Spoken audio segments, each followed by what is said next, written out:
Elle avait travaillé dur pendant 3 ans, en silence, cachant son intelligence, survivant plutôt que vivant. Puis, en un instant, elle prononça 2 mots qui sauvèrent la vie d'un milliardaire et faillirent mettre fin à la sienne. Voici l'histoire de Rachel Bennett, la jeune fille qui abandonna tout pour sauver sa mère mourante, la jeune fille qui devint un fantôme dans les restaurants chers, la jeune fille qui a dû choisir entre la sécurité et la vérité. Et quand elle a choisi la vérité, tout a explosé. Cette histoire parle de trahison, de balles et d'un amour construit sur les ruines du mensonge. Elle parle d'une femme à qui on a dit de se taire et d'un homme qui a appris à écouter. À la fin, vous comprendrez pourquoi s'exprimer, même quand on est terrifié, même quand cela vous coûte tout, est la chose la plus puissante que vous puissiez faire. Restez avec moi, car ce qui va se passer ensuite vous brisera le cœur, puis le recomposera d'une manière que vous n'auriez jamais imaginée. Bienvenue sur Voice of Granny. Pendant que vous êtes ici, n'hésitez pas à vous abonner et à laisser un commentaire sur l'histoire et l'endroit d'où vous la regardez. Vous connaissez ce sentiment d'être dans une pièce remplie de monde, mais où personne ne vous voit vraiment. C'était toute la vie de Rachel Bennett. Et honnêtement, elle avait travaillé dur pour en arriver là. À 24 ans, elle se tenait dans un coin du restaurant le plus chic de Londres, vêtue d'un uniforme qui aurait tout aussi bien pu être une cape d'invisibilité. Une chemise blanche repassée si impeccablement qu'elle aurait pu couper du papier. Un gilet noir qui cachait tout ce qu'elle était vraiment. Les cheveux tirés si fort en arrière que son cuir chevelu lui faisait mal à la fin de chaque service. Mais voici ce qu'il en est de Rachel. Il y a 3 ans, elle n'était pas invisible du tout. Il y a 3 ans, elle était l'étudiante en droit la plus brillante qu'Oxford ait vue depuis une décennie. Les professeurs se disputaient pour savoir qui superviserait sa thèse sur la fraude contractuelle internationale. Les meilleurs cabinets d'avocats la courtisaient déjà en lui promettant des bureaux d'angle et des salaires de départ à 6 chiffres. Puis sa mère a eu un accident vasculaire cérébral, un accident grave, du genre qui change tout en un clin d'œil. Soudain, l'avenir de Rachel n'avait plus d'importance. Ce qui comptait, c'était de garder sa mère en vie. Ce qui comptait, c'était de payer la rééducation privée que l'assurance ne couvrait pas. Ce qui comptait, c'était les traitements expérimentaux qui coûtaient plus cher par mois que ce que la plupart des gens gagnaient en un an. Rachel a donc fait un choix. Elle a quitté Oxford, ignoré les emails désespérés de ses professeurs, supprimé les messages des cabinets d'avocats, mis ses rêves dans une boîte et les a enfouis profondément. Car le Sterling, ce restaurant 5 étoiles où les premiers ministres dînaient et où les milliardaires concluaient des accords qui faisaient bouger les marchés, payait plus en 3 mois que n'importe quel poste de diplômé en droit ne paierait en un an. Et sa mère était toujours en vie, toujours en lutte, toujours en physiothérapie 3 fois par semaine, retrouvant lentement la capacité de parler, de bouger, d'être à nouveau elle-même. C'était cela qui comptait. Pas l'esprit juridique brillant de Rachel, ni sa mémoire photographique pour les contrats et la jurisprudence. Pas le fait qu'elle pouvait repérer une clause frauduleuse à travers une pièce. Pendant 3 ans, elle avait été invisible, et cela lui convenait jusqu'à ce soir. Ce soir, tout était sur le point de changer. La soirée avait commencé comme toutes les autres. La pluie de novembre martelait les fenêtres du Sterling, transformant les rues de Londres en rivières de lumière réfléchie. À l'intérieur, des lustres en cristal diffusaient une lumière chaleureuse sur les tables où les personnes les plus puissantes du monde menaient leurs affaires autour d'un verre de vin qui coûtait plus cher que l'ancien loyer mensuel de Rachel. Bennett, M. Harrison, le directeur du restaurant, apparut à ses côtés. Sa voix avait cette intonation particulière qui signifiait qu'un événement important allait se produire. Suite privée, 3e étage, 19 Hackpill. M. Blackwood ne tolère pas les erreurs. Ce nom ne disait rien à Rachel. Elle avait réussi à rester invisible pendant 3 ans. Elle ne savait pas qui était qui dans le monde de l'argent et du pouvoir, mais elle vit le personnel de cuisine échanger des regards nerveux. Elle vit le chef cuisinier faire le signe de croix. À 19 heures pile, Rachel se présenta au poste de contrôle de sécurité du 3e étage. Un homme de la taille d'un immeuble la scanna avec un détecteur de métaux et la laissa passer sans un mot. La suite privée était à couper le souffle. Des boiseries sombres et des baies vitrées donnant sur les tempêtes. Une seule table dressée pour 6 personnes dominait l'espace comme un hôtel. À 7 heures pile, il arriva. Alexander Blackwood, 36 ans, milliardaire autodidacte. Le genre d'homme qui avait bâti un empire à partir de rien et qui semblait prêt à se battre contre quiconque tenterait de le lui prendre. Un costume sombre qui coûtait probablement plus cher qu'une voiture. Des traits anguleux, des yeux qui voyaient tout. Il entra dans la pièce comme s'il en était le propriétaire, ce qui, comme Rachel l'apprit plus tard, était effectivement le cas. Il était propriétaire du bâtiment, voire de la moitié du pâté de maison. Il était accompagné d'un entourage composé d'un homme âgé à lunettes, d'une femme élégante portant une mallette en cuir et de deux jeunes hommes en costume qui, malgré leur apparence soignée, étaient clairement des agents de sécurité. Rachel se servit un verre d'eau, toujours plate, et se fondit dans un coin. Invisible. C'était son talent. À 19h15, les autres invités arrivèrent. Un homme d'affaires américain nommé Richard Sterling, des dents coûteuses et une fausse chaleur. Il était accompagné du docteur Patricia Ashworth, une Britannique sévère qui serrait un porte-document comme s'il contenait des secrets d'État. Monsieur Blackwood. La voix de Sterling était douce comme de l'huile. Ce soir, tout va changer pour l'héritage de votre famille. La poignée de main d'Alexander fut brève, contrôlée. Montrez-moi. Le docteur Ashworth posa son porte-document sur la table avec cérémonie. À l'intérieur, niché dans une mousse protectrice, se trouvait un document qui attira l'attention de Rachel, formé en droit. Il était vieux, très vieux. Le parchemin était jauni par le temps, couvert d'une écriture dense. Un sceau de cire élaboré, rouge et orné, figurait au bas du document. La charte Blackwood de 1823, annonça le docteur Ashworth.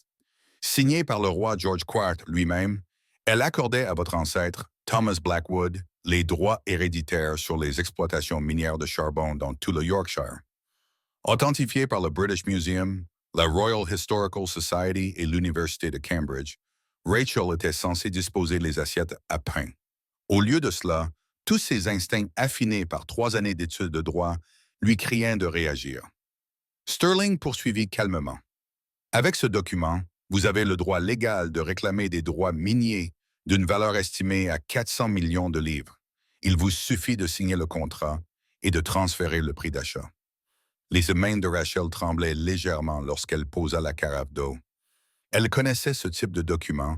Elle en avait étudié des centaines lors de son module sur la fraude contractuelle, les concessions foncières historiques, les droits miniers, l'évolution du droit foncier britannique, et quelque chose dans celui-ci ne collait pas.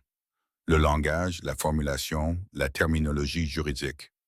En 1823, le droit immobilier britannique utilisait un langage très spécifique pour les concessions héréditaires, des expressions particulières qui avaient été normalisées depuis les années 1700, des formules juridiques qui figuraient dans tous les documents légitimes de cette époque.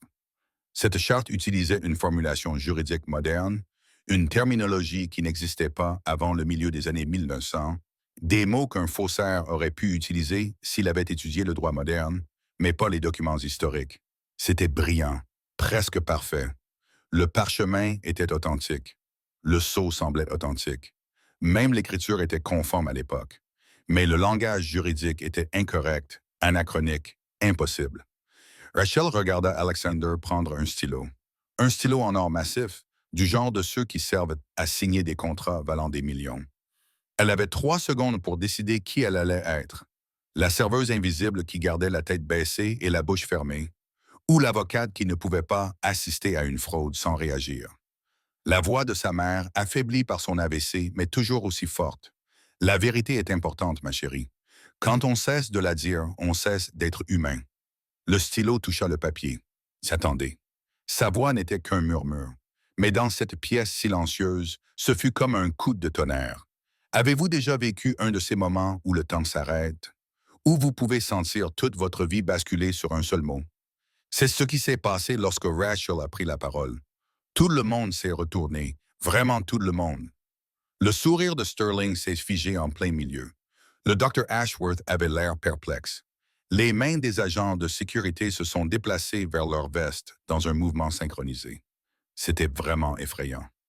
Quant à Alexander Blackwood, il posa lentement et délibérément son stylo et se tourna vers elle. Son expression était indéchiffrable. Sa voix était douce, dangereuse. « Qui êtes-vous » Le cœur de Rachel battait si fort qu'elle pouvait l'entendre dans ses oreilles. Ses mains tremblaient, son instinct de survie lui criait de s'excuser, de reculer, de disparaître dans l'invisibilité où elle serait en sécurité. Mais elle avait déjà sauté. Autant voir où elle atterrirait. Je suis de la serveuse, monsieur. Elle sortit de l'ombre et ce document est un faux. La pièce explosa. Sterling se précipita en avant, son apparence soignée se fissurant. C'est scandaleux. Monsieur Blackwood, cette fille est clairement silencieuse. Le seul mot d'Alexander trancha le chaos comme une lame. Tout le monde se figea. Il ne quitta pas Rachel des yeux. Expliquer. Et c'est là que ses 3 années de formation juridique à Oxford lui revinrent en mémoire. Rachel prit une inspiration et parla avec une assurance qu'elle ne ressentait absolument pas. Le langage est incorrect, monsieur. En 1823, les concessions héréditaires britanniques utilisaient une terminologie juridique très spécifique. Des expressions telles que « à lui et à ses héritiers à perpétuité » et « par droit de prérogative de la couronne ». Ce document utilise une formulation moderne. Des termes tels que « opération minière » n'existaient pas dans les documents juridiques avant la loi sur les mines de 1862. Le mot « opération » en particulier. C'est un langage juridique du 20e siècle qui tente de paraître ancien. Elle désigna une partie du texte, les mains encore tremblantes, mais la voix de plus en plus assurée. Une véritable charte de 1823 dirait « droit d'extraire du charbon et des minéraux des terres décrites dans le présent document ». Ici, on parle de opérations minières et de droits associés. C'est ainsi qu'un avocat moderne l'écrirait, pas comme l'aurait fait un greffier du 19e siècle. Les mains du Dr. Ashworth tremblaient tandis qu'elle examinait le document. Elle pâlit. Finalement, d'une voix à peine audible, elle dit « Elle a raison. La terminologie. Je ne l'ai pas remarqué. Je me suis concentré sur le document physique, pas sur le langage juridique. » La température dans la pièce baissa de 20 degrés. Alexander prit la charte, l'étudia, puis la reposa doucement. Trop doucement, le genre de douceur qui précède la violence. Il se tourna vers Rachel. « Comment vous appelez-vous? »« Rachel Bennett, monsieur. Rachel Bennett. » Il le répéta lentement, comme s'il voulait le mémoriser. « Asseyez-vous, monsieur Blackwood. » Je m'assois. Ce n'était pas une demande. Rachel s'assit. La chaise était incroyablement confortable, ce qui rendait la situation encore pire. Alexander fit signe à son compagnon plus âgé. James escortait M. Sterling et le Dr. Ashworth en bas. Découvrez pour qui il travaille. En quelques secondes, Sterling et Ashworth avaient disparu, leurs protestations s'évanouissant dans le couloir comme si elles n'avaient jamais existé. Soudain, Rachel se retrouva seule avec Alexander Blackwood, et la réalité de ce qu'elle venait de faire la frappa comme une vague. Il versa du vin, un vin coûteux, du genre que Rachel avait servi mais jamais goûté. Il lui tendit un verre. « Buvez, monsieur. Je travaille. Vous ne travaillez plus. Vous travaillez pour moi maintenant. Buvez. » Les mains de Rachel tremblaient lorsqu'elle leva le verre. Le vin était exceptionnel. Il coûtait probablement plus cher que ce qu'elle gagnait en une semaine. « Pendant 3 ans, dit Alexander d'une voix calme mais intense, vous avez été invisible dans ce restaurant. Ce soir, vous êtes sorti de l'ombre. Pourquoi? » Rachel songea à mentir, à donner une réponse noble sur la justice et l'intégrité. Mais quelque chose chez cet homme lui faisait penser qu'il saurait. Il verrait clair dans son jeu. « Parce que je ne pouvais pas regarder quelqu'un se faire escroquer, dit-elle simplement. J'ai passé 3 ans à Oxford à étudier la fraude contractuelle. 3 ans à apprendre à repérer les mensonges que les gens cachent dans le langage juridique. Et je ne pouvais tout simplement pas rester les bras croisés, même si cela me coûtait tout. Quelque chose brillait dans ses yeux. De la reconnaissance. Du respect. « Que voulez-vous, Rachel Bennett? »« Retrouver mon travail. Ma mère a besoin d'un traitement. Elle a eu un accident vasculaire cérébral il y a 3 ans. Les frais de rééducation. Sa voix se brisa. J'ai besoin d'argent. » Il sortit son téléphone. « Tapa quelque chose. Vous ne travaillez plus pour Harrison. Vous travaillez pour moi. Analyse de contrat. Diligence raisonnable. Détecter les mensonges dans les documents juridiques. » Il se pencha en avant. « J'ai besoin de quelqu'un qui voit ce que tout le monde manque. Combien ça paye? » Son avocat lui tendit un papier. Le chiffre fit suffoquer Rachel. « C'est par mois, n'est-ce pas? Par semaine. Plus une couverture médicale complète. Tous les traitements, tous les médecins, partout dans le monde. » Rachel le fixa du regard. C'était fou. Cela n'arrivait pas dans la vraie vie. Les serveuses ne devenaient pas des consultantes gagnant plus d'argent qu'elles n'auraient jamais pu imaginer simplement parce qu'elles avaient signalé une fraude.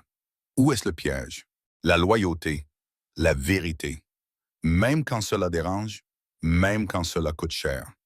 Ses yeux sombres plongèrent dans les siens. Pouvez-vous le faire? Rachel pensa à sa mère, aux factures qui n'arrêtaient jamais d'arriver, à ces 3 années passées dans l'invisibilité, à servir des gens qui ne la voyaient jamais, à ces 3 années passées à prétendre qu'elle n'était pas brillante, qu'elle n'était pas compétente, qu'elle ne se noyait pas. Elle repensa à l'excitation qu'elle avait ressentie lorsqu'elle avait pris la parole, lorsque la vérité avait rencontré le pouvoir et que le pouvoir l'avait écoutée. Oui. Alexander lui tendit la main. Bienvenue chez Blackwood Industries, Rachel. Elle la serra. Sa poignée de main était ferme, chaleureuse, authentique. Dehors, la pluie avait cessé. La ville s'étillait à travers les fenêtres comme des diamants éparpillés. Et Rachel Bennett, invisible depuis 3 ans, était enfin, de manière terrifiante et glorieuse, visible. Mais voici ce qu'elle ne savait pas encore. Ce qu'aucun d'eux ne savait. Ce document n'était pas seulement une arnaque ratée, c'était un test. Quelqu'un avait voulu voir si Alexander l'accepterait. Quelqu'un avait voulu suivre sa trace. Et Rachel, en prenant la parole, venait de se mettre une cible dans le dos. 3 jours plus tard, quelqu'un allait essayer de la tuer. Et tout ce qu'elle pensait savoir sur Alexander Blackwood, sur la vérité, sur la sécurité, sur le prix à payer pour être vue, était sur le point de changer à jamais. 3 jours après avoir cessé d'être invisible, Rachel se retrouva dans le bureau d'Alexander. Et ce n'était pas un bureau, c'était une déclaration. Des fenêtres allant du sol au plafond, donnant sur les températures. Des meubles qui auraient trouvé leur place dans un musée. Un bureau fabriqué à partir d'un seul morceau de bois sombre qui nécessitait probablement sa propre police d'assurance. Tout était anguleux et épuré. L'esthétique de quelqu'un qui avait éliminé tout ce qui était doux de sa vie pour survivre.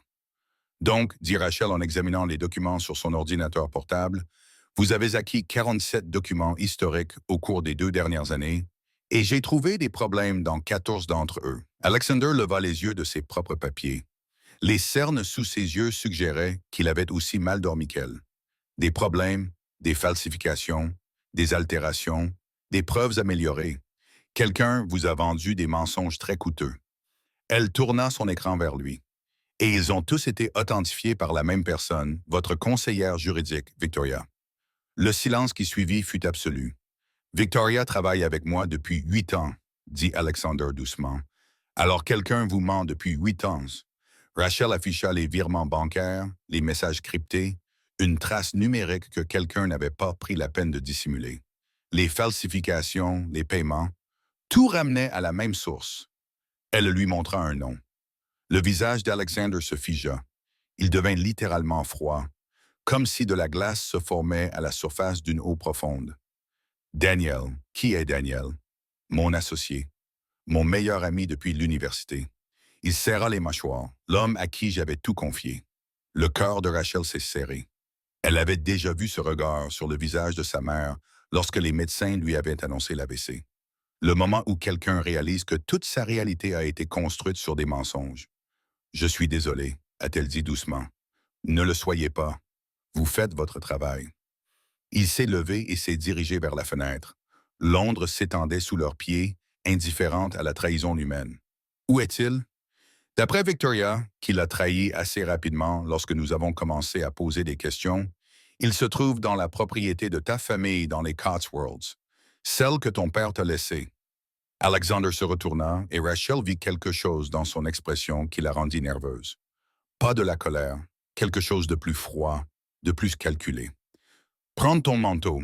Nous allons avoir une conversation sur le prix de la trahison. Alexander, nous devrions peut-être appeler la police. Je n'appelle pas la police, Rachel. Je règle mes propres problèmes. C'est alors que Rachel comprit que peut-être, juste peut-être, elle était passée d'une situation dangereuse à une autre. Le trajet jusqu'aux Cotswolds dura 2 heures. Alexander conduisait lui-même au volant d'une élégante voiture noire qui coûtait probablement plus cher qu'une maison. Il ne parlait pas, se contentant de conduire avec l'intensité concentrée de quelqu'un qui prépare quelque chose. Rachel aurait dû avoir peur. Elle aurait dû insister pour appeler les autorités. Mais elle avait passé 3 ans à regarder sa mère se battre contre des obstacles insurmontables, et elle avait appris quelque chose. Parfois, le choix le plus sûr n'était pas le bon choix. Le domaine Blackwood apparaissait à travers la pluie comme quelque chose sorti d'un roman gothique. Des murs de pierre, du lierre et des fenêtres qui ne reflétaient rien d'autre que l'obscurité. Il nous attend, dit Alexander en s'arrêtant devant l'entrée principale. Victoria a appelé avant. Elle espère se sauver en coopérant. Est-ce que ça va marcher pour elle? Peut-être pour Daniel. Son sourire était assez tranchant pour couper. Non, ils ont trouvé Daniel dans la bibliothèque. Et voici ce qui a frappé Rachel. Il n'avait pas l'air d'un méchant. Il ressemblait à tous les autres hommes britanniques riches qu'elle avait servis au Sterling. La quarantaine, des vêtements décontractés coûteux. Le genre de visage qui aurait pu figurer dans une publicité pour des montres de luxe. Il tenait un verre à la main, probablement du scotch. Il agissait comme si c'était une soirée comme les autres. Alex, dit-il avec un sourire qui n'atteignait pas ses yeux. Je me demandais quand tu allais comprendre. Les faux, les documents frauduleux, tout ça, c'était toi. La voix d'Alexander était calme, mais Rachel pouvait entendre la douleur qui se cachait derrière. Pourquoi? Et c'est là que ça devenait intéressant. Le masque de Daniel se fissura. Pourquoi? Parce que tu as tout eu, Alex. L'entreprise de ton père, sa réputation, son empire. Et moi, qu'est-ce que j'ai eu? Une participation minoritaire et une tape sur la tête. Il but une gorgée. J'ai construit de la moitié de ce qu'est aujourd'hui Blackwood Industries. Mais c'est ton nom qui figure sur le bâtiment, ton visage dans les journaux, ton héritage. Alors tu as essayé de me détruire. J'ai essayé de prendre ce qui aurait dû être à moi. La voix de Daniel Silva. Les falsifications ne concernaient pas seulement l'argent. Je cartographiais ta collection, je prévoyais de tout prendre, de te remplacer, de montrer à tout le monde que c'était moi qui avais bâti cet empire. Rachel sortit son téléphone de sa poche. Elle avait commencé à enregistrer dès qu'ils étaient entrés dans la bibliothèque. Chaque mot, chaque aveu. Et quand Rachel a découvert la fraude, Alexander a dit calmement, « Tu as essayé de la tuer? » Elle a tout gâché. Le sang-froid de Daniel s'est complètement effondré. Cette stupide serveuse avec son diplôme de droit et son honnêteté gênante. As-tu la moindre idée du temps que j'ai passé à planifier tout ça? Du soin avec lequel j'ai construit tout ça? C'est là que les choses ont dérapé. Daniel a sorti un pistolet. Pas de manière dramatique, presque avec désinvolture, comme s'il s'agissait d'un simple outil de travail. Voici comment cela se termine. Il a dit, « Je vous tire dessus tous les deux. Je fais croire à un cambriolage. Je prends le contrôle de l'entreprise en tant que partenaire en deuil. Tout le monde y gagne, sauf les personnes sur lesquelles vous tirez, » a fait remarquer Rachel, car apparemment, les situations de mort imminente avaient complètement détruit son filtre. Eh bien, oui, sauf eux. Ce qui s'est passé ensuite s'est déroulé très vite. Alexander a bougé, essayant de protéger Rachel. Daniel a tiré. La balle a touché Alexander à l'épaule, le faisant tournoyer. Il est tombé lourdement. Rachel a crié. Ce n'était pas un cri calculé, mais un cri réel. Le cri de quelqu'un qui voit une personne qui lui est chère se faire tirer dessus juste devant elle. Puis, son entraînement a pris le dessus. 3 ans à observer les infirmières de sa mère. À apprendre à rester calme quand tout s'écroule. À rester fonctionnel quand le monde s'écroule.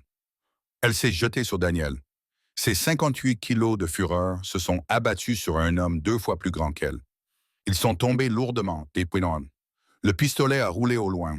Les gardes du corps d'Alexander ont fait irruption dans la pièce. Ils attendaient dehors, évidemment. Alexander ne se mettait jamais en danger sans être préparé. Mais Rachel ne se souciait plus de Daniel. Elle rampait vers Alexander, ses mains trouvant la blessure, appuyant dessus. « Ça va, dit-elle d'une voix tremblante. Ça va aller. Reste avec moi. » Il ouvrit les yeux, il trouva les siens, il essaya de sourire. « Tu l'as plaqué. Tais-toi.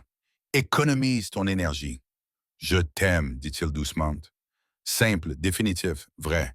Il fallait le dire, au cas où. N'ose même pas. La voix de Rachel se brisa. N'ose même pas dire ça et mourir ensuite. C'est de la manipulation émotionnelle.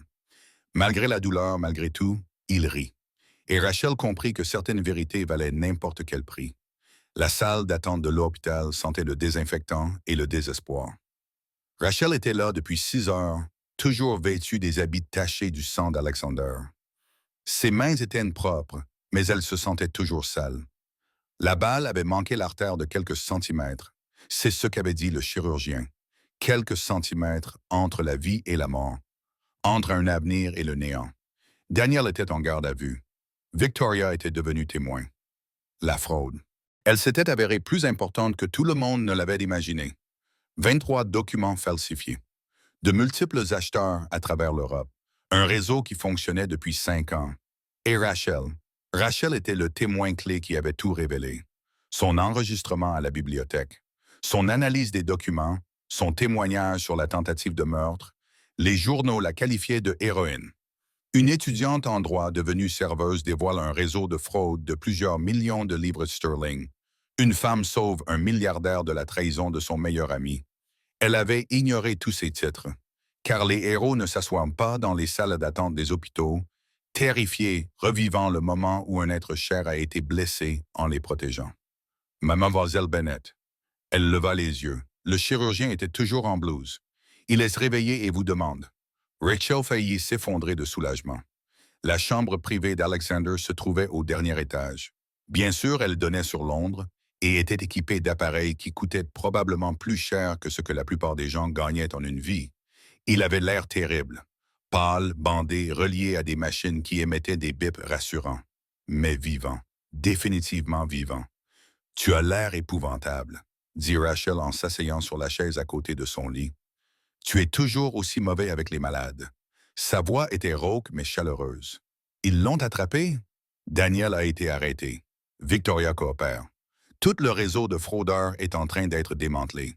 Elle lui prit la main avec précaution, évitant la ligne des 4. « C'est fini. Ce n'est pas fini. » Il la regarda dans les yeux. « Je pensais ce que j'ai dit à la bibliothèque avant de me faire tirer dessus et de gâcher le moment. » Le cœur de Rachel fit des choses compliquées. « Alexander, je t'aime, Rachel Bennett. J'aime que tu t'exprimes quand tout le monde reste silencieux. J'aime que tu te sois jetée sur un homme à aimer pour me protéger. J'aime que tu sois brillante, courageuse et incapable d'accepter des compliments. Je ne t'ai pas protégée. Tu t'es fait tirer dessus. Tu m'as encore sauvé la vie. » Il lui serra doucement la main. « Quand vas-tu accepter que tu es extraordinaire? » « Je ne le suis vraiment pas. Je suis juste quelqu'un qui ne pouvait plus rester silencieux. Sais-tu à quel point c'est rare? » Sa voix était douce. Les gens qui risquent tout pour la vérité. « J'ai bâti un empire, Rachel. J'ai de l'argent, du pouvoir, de l'influence, mais je ne voyais pas les mensonges qui se trouvaient juste devant moi. Tu les as immédiatement perçus. Ce n'est pas ordinaire. C'est remarquable. » Rachel sentit les larmes lui monter aux yeux. Elle avait tenu bon pendant 6 heures, malgré les déclarations de la police, les questions des journalistes et sa propre terreur. À présent, assise à côté de cet homme incroyable qui avait bouleversé sa vie, elle craqua. « J'avais tellement peur, murmura-t-elle, quand il t'a tiré dessus. Quand j'ai pensé, sa voix se brisa. Je ne peux pas perdre quelqu'un d'autre. Ma mère a failli mourir. J'ai passé 3 ans à me battre pour la garder en vie. Je ne peux pas revivre ça. Je ne peux pas. » Et il leva la main et essuya ses larmes avec sa main valide. « Je suis là. Je ne vais nulle part. Tu ne peux pas promettre ça. Je peux promettre que je me battrai comme un diable pour rester. » Son sourire était doux, tout comme celui de ta mère, tout comme le tien. Se battre est apparemment génétique dans la famille Bennett. Malgré tout, Rachel rit. Un rire larmoyant mais sincère. « Je t'aime aussi, dit-elle doucement. Même si tu es imprudent, que tu as un goût déplorable en matière de partenaires commerciaux et que tu t'es fait tirer dessus. Pour ma défense, le fait de me faire tirer dessus n'était pas prévu. Ça reste une mauvaise décision. » Ils restèrent assis dans un silence confortable, les mains enlacées, écoutant les bips des machines et le bruit de la circulation londonienne en contrebas. « Que va-t-il se passer maintenant? » demanda finalement Rachel. Alexander prit un air pensif. « Maintenant, nous reconstruisons. Blackwood Industries, mais en mieux, plus propre, avec quelqu'un qui vérifie correctement nos documents juridiques. Ce n'est pas ce que je voulais dire. Je sais ce que tu voulais dire. » Il la regarda sérieusement. « Je veux que tu fasses partie de ma vie, Rachel. Pas seulement en tant qu'employé, mais en tant que partenaire. Quelqu'un de chouine. Ça y est, partenaire. Quelqu'un qui me met au défi. Qui me permet de rester honnête. qui m'aime malgré mon mauvais goût en matière de partenaires commerciaux. C'est une lourde responsabilité. Tu as maîtrisé un homme armé. Je pense que tu peux y arriver. Rachel pensa à sa mère, à ses 3 années passées dans l'ombre, au moment où elle avait pris la parole et où tout avait changé. Ma mère veut te rencontrer, dit-elle. Elle me le demande depuis des semaines. Apparemment, accepter des cadeaux coûteux implique de rencontrer la personne qui les offre. C'est sa règle. Quel cadeau? Alexander, tu as payé ses soins privés, sa rééducation, ses traitements. La voix de Rachel était chargée d'émotion. Tu pensais que je ne m'en rendrais pas compte? Que je ne comprendrais pas pourquoi toutes ces factures médicales étaient soudainement prises en charge? Il eut la décence de paraître légèrement embarrassé. Tu t'occupais d'elle avec ton salaire de serveuse. J'ai plus d'argent que je ne sais quoi en faire. C'est simple mathématique. Ce n'est pas mathématique. C'est de la gentillesse. Ne le dis à personne. C'est mauvais pour ma réputation. Trop tard. Je vais tout raconter à tout le monde. Un coup à la porte les interrompit. Une infirmière entra avec des médicaments, vérifia les moniteurs et rappela à Alexander de se reposer. Après son départ, Rachel se leva. Je devrais y aller. Te laisser dormir. Reste. Il serra sa main plus fort. S'il te plaît. Je dors mieux quand tu es là. Elle resta donc. Recroquevillée dans le fauteuil inconfortable de l'hôpital, tenant la main d'un homme qui avait été blessé par balle en la protégeant, qui avait changé sa vie en l'écoutant parler, qui l'avait vue alors qu'elle était invisible. Dehors, Londres scintillait dans l'obscurité. 8 millions de personnes vivaient leur vie. Aucune d'entre elles ne savait que dans une chambre d'hôpital privé, une ancienne étudiante en droit et un milliardaire écrivaient leur propre fin. Ou peut-être leur commencement, car Rachel Bennett avait cessé d'être invisible dès l'instant où elle avait choisi de parler, et Alexander Blackwood avait cessé d'être seul dès l'instant où il avait choisi d'écouter.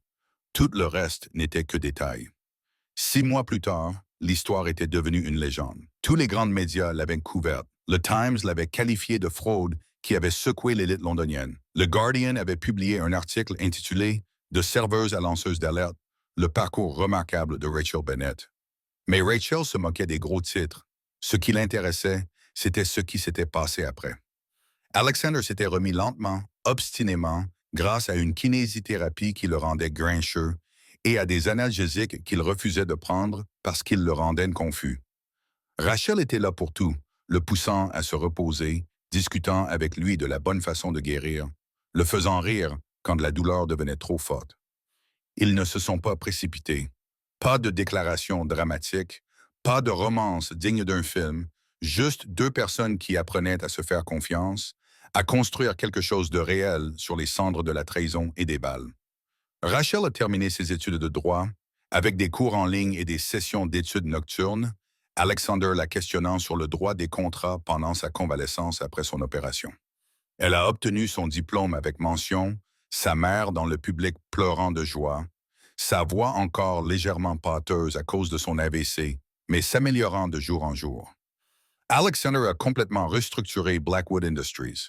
Nouvelle supervision, nouvelle politique éthique, un département entier dédié à l'authentification des documents dirigé par Rachel elle-même. Ils ont déjoué 3 autres tentatives de fraude rien que le premier mois. Daniel a été condamné à 10 ans de prison pour fraude et tentative de meurtre. Victoria a obtenu une peine plus légère pour avoir coopéré 3 ans, ce qui semblait honnêtement généreux à Rachel, mais la justice fonctionne de manière mystérieuse. Et à travers tout cela, à travers la reconstruction, la guérison et le rétablissement de la confiance, Rachel et Alexander ont construit quelque chose qu'aucun d'eux n'avait prévu. Un partenariat réel, compliqué, désordonné, magnifique. Aujourd'hui marquait le début de quelque chose de nouveau, quelque chose qui comptait plus que tous les gros titres et toutes les victoires juridiques réunies. La Fondation Grace Bennett pour la rééducation et la réadaptation après un AVC, du nom de la mère de Rachel, financée par Alexander, conçue pour aider les familles qui n'avaient pas les moyens de payer les soins qui avaient sauvé la vie de Grace. Rééducation gratuite, traitements expérimentaux, groupe de soutien, tout ce que Rachel aurait souhaité avoir il y a 3 ans, lorsqu'elle croulait sous les factures médicales et les choix impossibles. La cérémonie s'est déroulée dans un bâtiment récemment rénové à l'est de Londres. Pas luxueux, pas exclusif, accessible, accueillant, le genre d'endroit où les gens ordinaires peuvent trouver de l'espoir. Rachel se tenait au podium, regardant la foule. Sa mère était au premier rang, marchant désormais avec une canne, mais marchant quand même. Alexander était à côté d'elle, sa main dans la sienne, solide et réelle. Des journalistes, des donateurs et des familles qui allaient bénéficier de cet endroit. Et pour la première fois depuis des années, Rachel n'était pas invisible. Elle n'avait pas peur d'être vue. Il y a 3 ans, elle a commencé ses études de chant. J'ai fait un choix. J'ai abandonné tout ce pourquoi j'avais travaillé afin de sauver la personne que j'aimais le plus. Je suis devenu invisible. J'ai travaillé dans l'ombre. J'ai fait semblant de ne pas être capable de plus. Elle a fait une pause, a croisé le regard de sa mère. Mais ma mère m'a appris quelque chose d'important. Elle m'a appris que la vérité compte, que s'exprimer compte, même si cela vous coûte tout, même si c'est terrifiant. Rachel a regardé Alexander. Son sourire était doux, fier. Je me suis exprimée dans ce restaurant parce que je ne pouvais plus rester silencieuse. Je ne pouvais pas assister à une fraude sans rien dire. Et ce moment unique, cette décision d'être vue, a tout changé. Sa voix s'est renforcée. Cette fondation existe grâce à ce moment. Parce que quelqu'un m'a écouté quand j'ai parlé. Parce que quelqu'un a cru que la vérité méritait d'être protégée.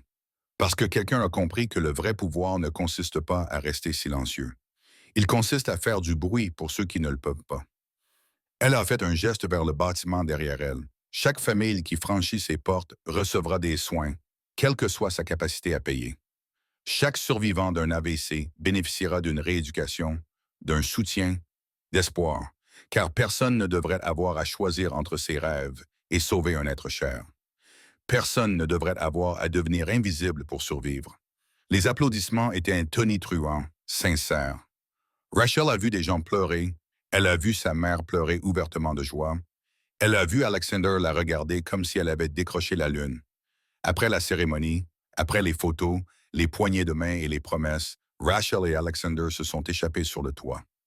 Londres s'étendait devant eux, les lumières scintillant sous le soleil de l'après-midi. « Tu as été brillante », dit Alexander en la serrant contre lui.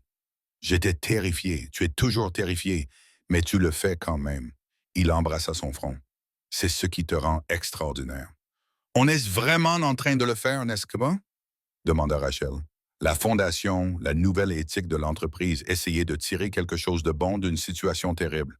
« On est en train de le faire. » Il la serra plus fort dans ses bras. Ensemble. Rachel repensa aux 6 derniers mois, à la guérison, à la reconstruction, au processus lent et prudent qui consistait à apprendre à faire confiance et à être digne de confiance. « Ma mère m'a demandé quand tu allais officiellement me demander en mariage, » dit-elle, incapable de dissimuler le sourire dans sa voix. « Vraiment, elle dit, tu sors avec moi depuis 6 mois, tu payes ses soins médicaux depuis 9 mois et tu m'as sauvé la vie 2 fois.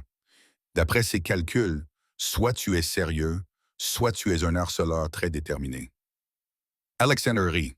Son rire était chaleureux, sincère, sans aucune réserve. « Ta mère est remarquablement directe. C'est génétique, j'ai remarqué. » Il la tourna vers lui. Son expression était désormais sérieuse. « Rachel Bennett, ancienne étudiante en droit, ancienne serveuse, amour actuel de ma vie. Veux-tu? » « Oui, je n'ai pas fini de te demander. » « Peu importe. » Oui, il sourit, fouilla dans sa poche et en sortit une bague. Simple, élégante. Un seul diamant qui captait la lumière. Ni ostentatoire, ni excessive. Parfaite. « Veux-tu m'épouser? » demanda-t-il. « Sois ma partenaire dans la lutte contre le crime et la détection des fraudes, et rendons le monde un peu moins terrible. C'est la pire demande en mariage que j'ai jamais entendue. C'est oui. » Rachel regarda la bague et cet homme incroyable qui l'avait écouté quand elle parlait, qui l'avait protégée, qui avait cru en elle quand elle avait cessé de croire en elle-même. C'est oui. Il glissa la bague à son doigt. Elle lui allait parfaitement, bien sûr. Alexander ne faisait jamais les choses à moitié. Il se tenait debout sur ce toit, enlacé, regardant Londres briller dans la lumière de l'après-midi. 2 personnes qui avaient survécu à la trahison, au bal et à leurs propres démons pour trouver quelque chose d'inattendu. Pas de la perfection. Ils ne seraient jamais parfaits. Ils se disputaient trop, travaillaient trop dur.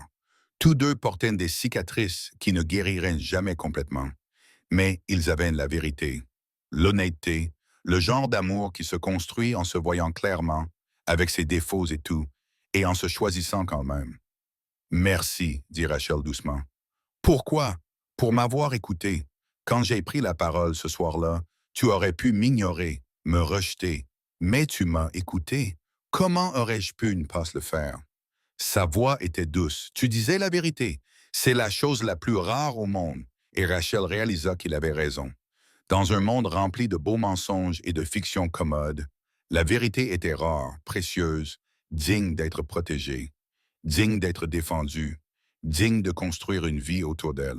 Le soleil se couchait sur Londres, peignant le ciel de nuances dorées et roses. En dessous d'eux, les portes de la fondation étaient ouvertes, prêtes à accueillir les familles qui avaient besoin d'espoir. Et Rachel Bennett, qui n'était plus invisible, qui n'était plus silencieuse, se tenait aux côtés de l'homme qu'elle aimait et repensait à son parcours, depuis Oxford jusqu'à la Stirling, jusqu'à cet instant.